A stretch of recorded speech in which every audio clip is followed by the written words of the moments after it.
So in my previous recording, we had described how to get into CPAP mode on the Bella Vista. And we had the device set up in PAC, using it as BiPAP. We discovered a couple of things today.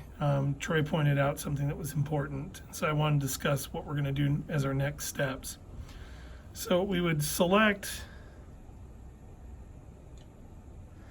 and we would go up to CPAP, and we'd pick CPAP. We'd select apply, and then we'd pick our CPAP and we'd run. And what would happen, we noticed, is we wouldn't get volume. We'd get flow and we'd get pressure, but we didn't have volume. So we need to have volume.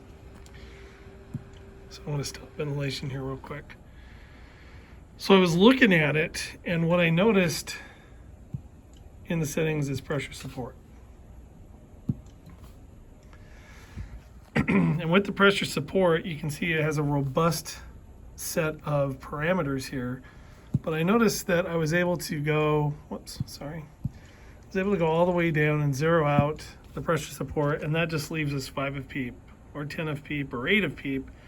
I think that's how we're going to apply our CPAP, and it provides a volume for you too as well.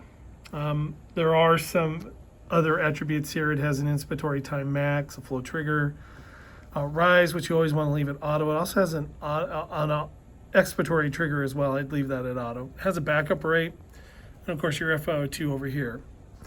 So moving forward, I think this is what we'll use. And you can see after some time it moves from that screen to this. And if we want to apply BiLevel,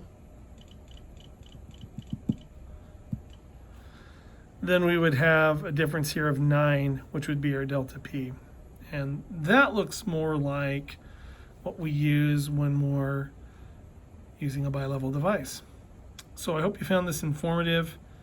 Sorry about any confusion. I think it was pretty straightforward. I just don't mean to keep switching things, but this is something new and we're going to have to adapt as we move along. So thank you for watching, and take care.